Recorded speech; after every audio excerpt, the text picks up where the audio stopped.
Hi everyone, Joy Abraham here. Thanks for tuning in. As a GCC business leader with YASH Technologies, I'm passionate about incredible growth happening in global capability centers and technology. Today we are diving into India's GCC future, looking ahead to 2030. Now picture this. India's GCC sector is set to double, becoming a $100 billion powerhouse and creating millions of jobs. But what's driving this remarkable boom? Join me as we uncover why global companies are choosing India for innovation, research, and strategic leadership. We'll also explore how GCCs have transformed from cost savings into a dynamic global innovation office. So sit back, relax, and enjoy the podcast curated by me but delivered by AI. Let's dive in. Hey everyone, and welcome to The Deep Dive. We're going to be talking all about global capability centers in India today, specifically looking ahead to 2030. Right. So you're out there and you're thinking, okay, I want to get a GCC set up. What's the best way to go about it? Well, that's what we're going to be diving into today. Exactly. So we're using a report from YASH Technologies called GCCs in India, a strategic outlook to 2030. And let me tell you, some of these growth predictions are pretty wild. We're also going to be looking at how the role of GCCs is transforming in some interesting ways. Yeah, it's a really exciting time for GCCs. It is. So to kick things off, this report highlights a pretty massive boom that's expected for GCCs in India by 2030. We're talking about a potential market size of over $100 billion, maybe even hitting $110 billion. Wow. That's a huge leap from the estimated $73 billion for 2023. Yeah, and the interesting thing is it's not just about getting bigger. It's a total shift in how GCCs operate.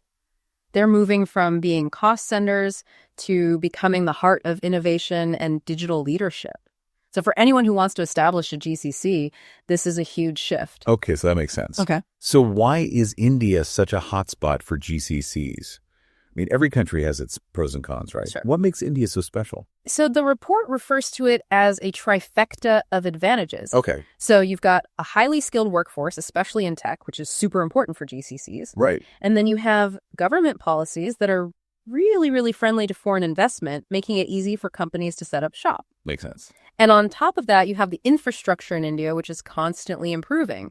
So they're really focused on creating a good environment for businesses to thrive. Okay, so it's the whole package. Okay. But let's be honest, there are other countries with really talented tech workforces. What's the real edge that India offers that, say, Malaysia or the Philippines don't?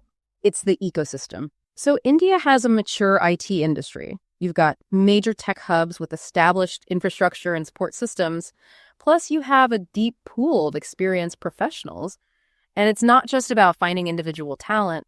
It's about tapping into this network of specialized vendors, service providers, and even academic institutions that are all geared towards supporting the IT industry. Interesting. So that kind of ecosystem is very hard to replicate. Yeah, so I see what you mean. So it's like a one-stop shop for everything GCC related. Exactly. Okay, that makes sense. Yeah.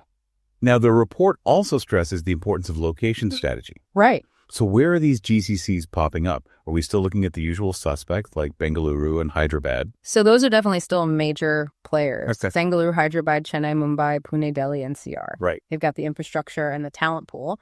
But what's interesting is the rise of what we call Tier 2 cities. Tier 2 cities. So we're talking about places that are up and coming, but don't have the same level of development as those major hubs. Yeah, exactly. Places like Visakhapatnam, Jaipur, Vadodara, Kochi, Chandigarh. Right. They are gaining a lot of traction.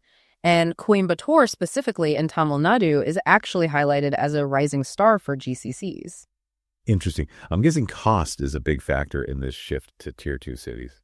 Definitely lower real estate costs, potentially lower talent costs. It can be really attractive, especially for a new GCC that's trying to optimize its budget. Right. But it's not just about saving money. These cities are developing their own unique ecosystems, investing in infrastructure and attracting talent. So it's about finding that sweet spot between cost effectiveness and having access to all the resources that you need. Exactly. Now, let's not forget about the people. Right. I mean, we're talking about a massive workforce here. Absolutely. By 2030, the GCC industry in India is projected to employ a staggering 4.5 million people. Wow. So imagine that. You set up your GCC and you suddenly have access to a talent pool that vast. That's incredible. That's the scale we're talking about. Yeah, that's mind-blowing. But with such a huge workforce, I imagine talent acquisition is getting really competitive. It is. Companies really need to think about their employee value proposition. Their EVP. Yes, their EVP. It's not just about salary anymore. Right. So it's about creating a company culture where people want to work, offering opportunities for growth and maybe even unique benefits. Exactly. You have to make your GCC stand out. And that means offering more than just a paycheck. Right. So we've got this huge potential workforce, but we also have to factor in the rising cost per employee, right? Mm-hmm. The report mentions an increase from $29,100 in 2023 to $37,760 by 2030. Yeah. That's a pretty significant jump. It is.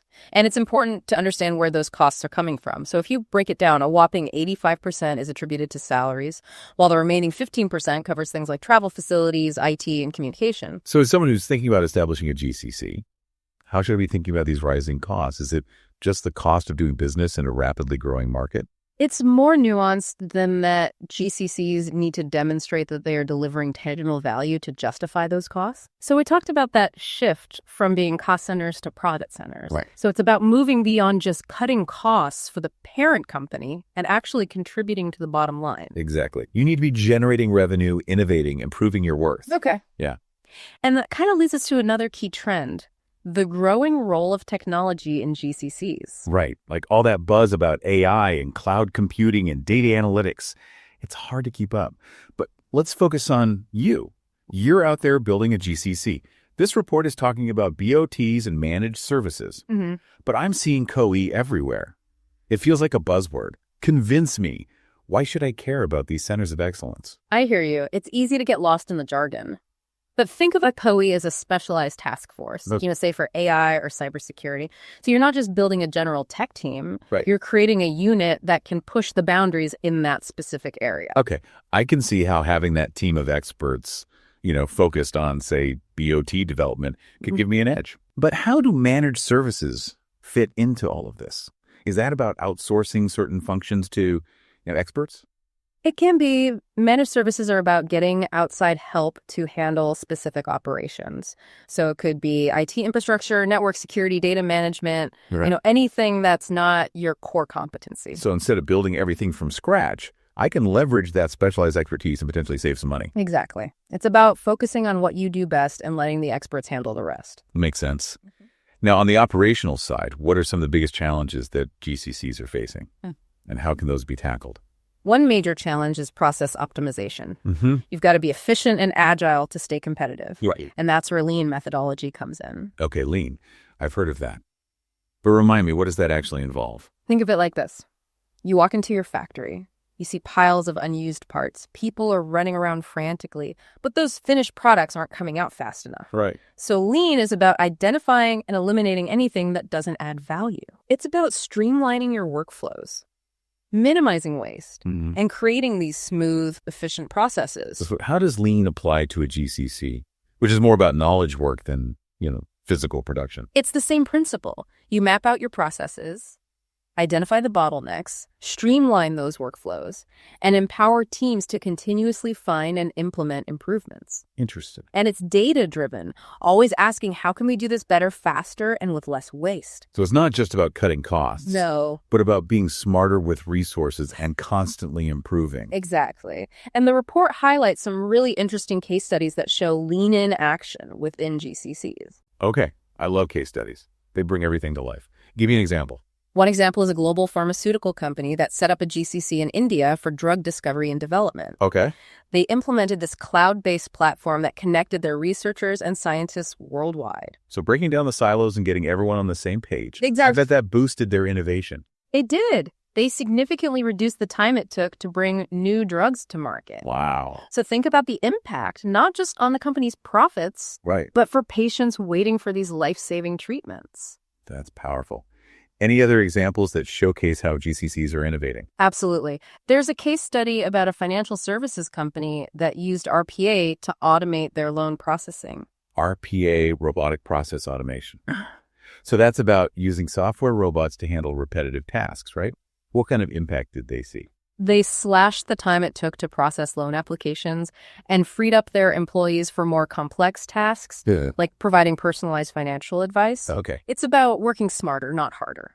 So using technology to handle the mundane stuff Right. and then letting the humans focus on those higher value activities. Exactly. Now, this report also talks about the challenges of leadership within GCCs. Right. Because as these centers evolve, they need leaders who can handle this complex, ever-changing landscape. Right. Makes sense.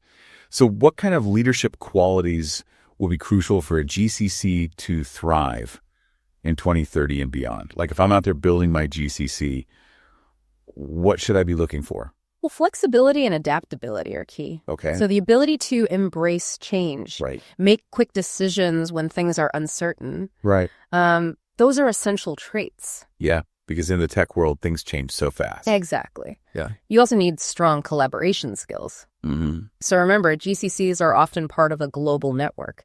So being able to communicate effectively across teams, time zones, and cultures, Right. that's essential for success. So it's not just about managing the people within the GCC itself, No. but also about building strong partnerships with the parent organization, Yeah, maybe even external stakeholders. absolutely. And of course, you can't ignore the tech side. Right. So leaders need to understand the technology deeply enough to identify opportunities, drive innovation, Yeah. and use those emerging technologies to create a real competitive advantage. So it's about having that strategic vision, Yes. understanding not just what the technology can do, Mm-hmm. but how to use it to solve business problems and actually create value. Exactly.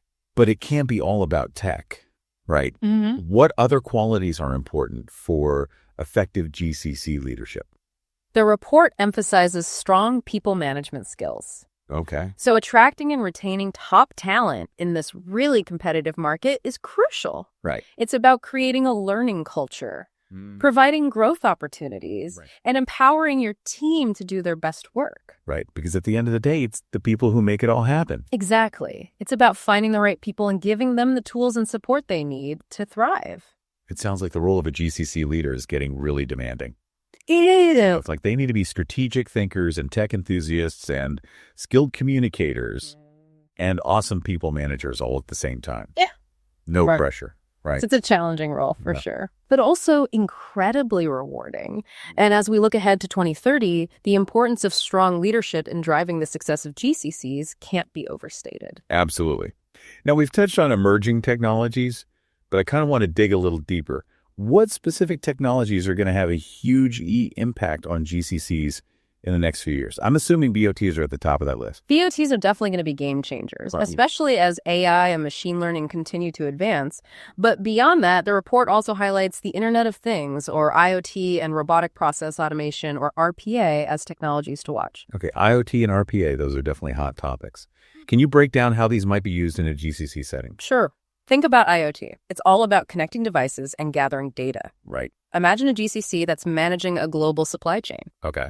By using IoT sensors and data analytics, they can see exactly where goods are in real time, Oh, optimize inventory levels, and even predict potential disruptions. very interesting. It's about taking control and being proactive. Okay, that's pretty amazing. Mm. And RPA, how does that fit in? So RPA is all about automating those repetitive tasks that eat up so much time. Mm. So think about your back office processes Right. like finance, HR, customer service. Right. So instead of having humans manually inputting data or processing invoices, you can have software robots do it, Yep. freeing up your employees to focus on more strategic work. So it's not just about cutting costs. Right. It's also about improving accuracy and freeing up that human talent for more important tasks. Exactly. It's a win-win. It is. Now, implementing those technologies, it can't be easy, right? It definitely has its challenges. Yeah. You need the right expertise, the right infrastructure, and a well-thought-out implementation plan. And that's where companies like YASH Technologies come in. Right, because YASH Technologies specializes in BOT models and staff augmentation and all things innovation. Yeah. So they can really help companies actually implement these cutting-edge technologies and make them work for their specific needs. Exactly. They have the expertise and resources to help companies set up scale and optimize their GCCs, ensuring smooth operations and, most importantly, a measurable return on investment. Because at the end of the day, it's all about results. So for someone who's thinking about establishing a GCC in India, what's the key takeaway from all of this? What's that one piece of advice that you would give them? Think big. Don't just see your GCC as a way to cut costs. See it as a chance to build a center of excellence, a place where innovation happens, a real differentiator for your business. Okay. And don't be afraid to partner with experts like YASH Technologies who can help you navigate the complexities and maximize your chances of success. That's great advice. And it's clear from this report that the future of GCCs in India is really bright. We're going to see continued growth, innovation, and some exciting new developments in the years to come. It really is an exciting time to be in the GCC space. For anyone out there who's either already on this GCC journey or, about to take the plunge, I hope this deep dive has given you a lot to think about. Yeah, we've covered a ton of ground. We have. But it's important to remember that this landscape is constantly changing. Right. What works today might not work tomorrow. So you need to be adaptable. You guys stay ahead of the curve. And that kind of brings us to our final thought for today. Right. Something for you to consider as you continue to navigate this world of GCCs. So as GCCs evolve from those simple cost centers into these innovation hubs, they start to play a more strategic role for their parent companies. And this brings up a really big question. Okay, I'm intrigued. What's the question? How will leadership styles and organizational structures need to adapt to maximize success in this new environment? That's a fantastic question. It's not just about finding the right people. No. It's about creating the right environment to support innovation and agility and collaboration. Exactly. Something to think about. For sure.